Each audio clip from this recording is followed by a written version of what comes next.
Bhagalpur bomb blast को लेकर एक बड़ा खुलासा हुआ। 14 से ज्यादा लोगों की मौतें हुई हैं और कई घर जमींदोज हो गए। और विस्फोट इतना भयानक था कि इसकी गूंज जो है वो 5 किलोमीटर दूर तक सुनाई पड़ी। लेकिन पुलिस घंटों बीत जाने के बाद भी इस सवाल का उसके पास जवाब नहीं है कि आखिर ये विस्फोट क्यों हुआ और इसके पीछे क्या कुछ वजह थी। हालांकि बता दें कि जब दबाव पड़ा तब वहां के एसपी रामबाबू के नेतृत्व में पुलिस ने छापेमारी की और दर्जनों घर में छापेमारी हुई। घर वालों को जब दरवाजा खोलने के लिए कहा गया, वो दरवाजा नहीं खोल रहे थे। उसके बाद पुलिस सीढ़ियों की मदद से घरों के अंदर प्रवेश की और उसके बाद उन्हें जो सामग्रियां वहां से मिली हैं वो चौंकाने वाली है। पुलिस को वहां से कई प्रेशर कुकर मिले हैं और उसके साथ कई घातक विस्फोटक पदार्थ मिले हैं। प्रेशर कुकर के जरिए अगर बम बनाया जाता है तब ये काफी विस्फोटक और घातक हो जाता है। अब तक ये जो बातें सामने आ रही थी कि वहां पर पटाखा बनाने का काम होता था और पटाखे में ही जो है आग लग गई और किस तरीके से विस्फोट हुआ। लेकिन अब जब प्रेशर कुकर मिला है तब प्रेशर कुकर बम बनाने की बात हो रही है और खासकर लाल, पीला और सिल्वर बारूद बरामद हुआ है। और खास करके सिल्वर बारूद का प्रयोग जो है वो बड़े स्तर पर विस्फोटक पदार्थ बनाने के लिए किया जाता है। अब इसको लेकर जो है एफएसएल की टीम है वो जांच करेगी। हालांकि एफएसएल की टीम का साफ कहना है कि यह मामला काफी गंभीर है, यह पटाखा बनाने तक का यह मामला सीमित नहीं है। आपको बता दें कि इसमें जो एक घायल गिरफ्तार हुआ है नवीन मंडल, उससे पूछताछ की जा रही है। उस पर भी आरोप लग रहा है कि वो लगातार वहां अवैध तरीके से पटाखा और बम बना रहा था। हालांकि नवीन मंडल जो है वो बार बार अपने बयान को बदल रहा है। हालांकि खबर यह है कि एसआईटी की टीम जो है, एटीएस की टीम है, वो अब नवीन मंडल के साथ सख्त हो सकती है। वहीं एक और कैरेक्टर का नाम सामने आया है, लीलावती का, जो पिछले 20 साल से अवैध तरीके से बम बनाने का काम कर रही थी। और इस पूरे घटना में लीलावती के साथ उनकी बेटियां और 2 छोटे बच्चों की मौत हो गई।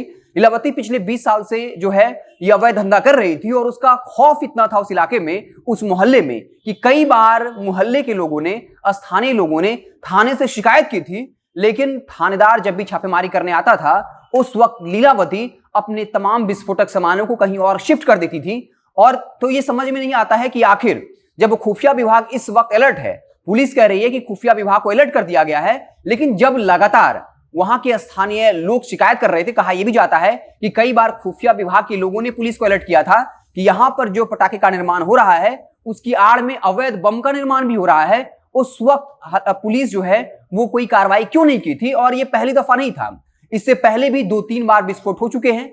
4 लोगों की मौत पहले भी हो चुकी थी। लेकिन पुलिस प्रशासन क्या कर रही थी? हालांकि अब प्रशासन दबाव की वजह से लगातार कह रही है कि वो इसके तमाम जो एंगल हैं उसको खंगाल लेगी।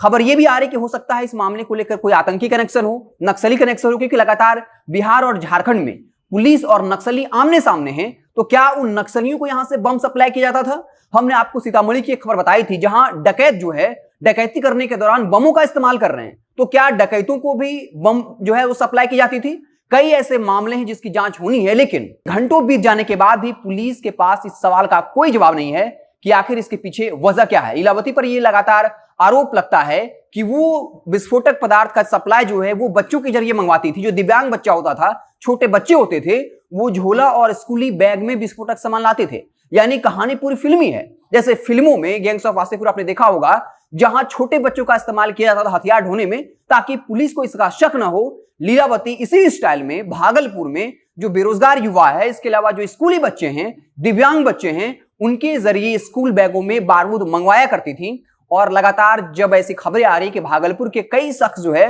वो कोलकाता में गिरफ्तार हुए, विस्फोटक पदार्थ उनके पास से मिले हैं, उसके बाद खुफिया विभाग ने अलर्ट किया था कि भागलपुर में जहां भी पटाखे का निर्माण होता है उस पर ध्यान रखने की जरूरत है, कहीं वहां अवैध तरीके से बम का निर्माण तो नहीं हो रहा है। और इसके पहले भी भागलपुर रेलवे स्टेशन हो, अलग अलग जगहों पर कई बम धमाके हुए हैं। लावारिस हालात में कई बम मिले हैं और उसमें मासूम सहित कुछ लोगों की मौतें भी हुई हैं। उसके बाद भी प्रशासन का लचीलापन बताता है कि आखिर बिहार में क्या कुछ चल रहा है। हालांकि पुलिस अब जो है वो ताबड़तोड़ छापेमारी कर रही है और ये एक बड़ा सवाल खड़ा करता है कि जब वहां एसपी के नेतृत्व में जब छापेमारी की जाती है, कोई भी जो आसपास के दर्जनों घर हैं वो दरवाजा खोलने को तैयार नहीं होता है। उसके बाद जो पुलिस महकमा होता है उसे सीढ़ियों के जरिए घरों में प्रवेश करना होता है और फिर वजह सामने आती है कि आखिर उस घर के लोग जो है वो दरवाजा क्यों नहीं खोल रहे थे।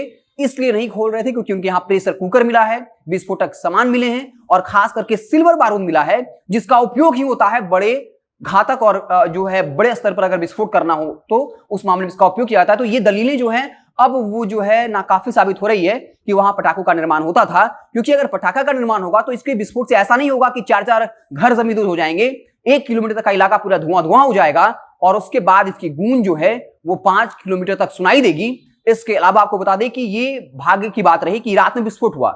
अगर दिन में विस्फोट होता तो ये जो पूरा घना जो बसा इलाका है, यहां से कुछ ही दूरी पर भागलपुर रेलवे स्टेशन है और यहां पर 10,000 घर हैं, 1 लाख लोग रहते हैं। आसपास में हमेशा जो है जाम लगा रहता है। अगर दिन में यह घटना हुई होती तो जितना विस्फोट की वजह से लोगों की मौतें हुई हैं, उससे ज्यादा भगदड़ मचने से मौतें होती। तो साफ तौर पे जिस तरीके से लगातार खबर है कि खुफिया विभाग ने अलर्ट जारी कर रखा था, लगातार स्थानीय लोग इस बात की शिकायत कर रहे थे कि लीलावती जो है वो लगातार स्कूली बच्चों, दिव्यांग बच्चों के जरिए जो है विस्फोटक पदार्थों को मंगवा रही हैं। उसके बाद भी पुलिस प्रशासन कोई कार्रवाई नहीं कर रही थी, जबकि लगातार पिछले महीनों में भागलपुर में एक के बाद एक कई जगहों पर लावारिस हालात में बम मिले, विस्फोट हुआ, कुछ लोगों की मौतें हुई और खास करके लीलावती के घर में जहां विस्फोट हुआ, 20 साल से इस कारोबार में वो लिप्त हैं, लेकिन पुलिस कोई कार्रवाई क्यों नहीं कर रही थी, एक बड़ा सवाल है। हालांकि पुलिस का यह दावा है कि आने वाले कुछ घंटों में पुलिस इस पूरे घटना का पर्दाफाश कर देगी, इसके तमाम एंगलों को खंगाल रही है। या वाकई में यहाँ पे जो बम निर्माण हो रहा था उसका कोई आतंकी कनेक्शन था, नक्सली कनेक्शन था, या फिर जो डकैती करते हैं, बमों का इस्तेमाल करते हैं, उनको भी ये बम सप्लाई किया जाता था। तो हमारी नजर बनी रहेगी इसको लेकर, जो जब भी कोई अपडेट आएगा तो हम उससे आपको लगातार रूबरू कराते रहेंगे। बहुत बहुत धन्यवाद।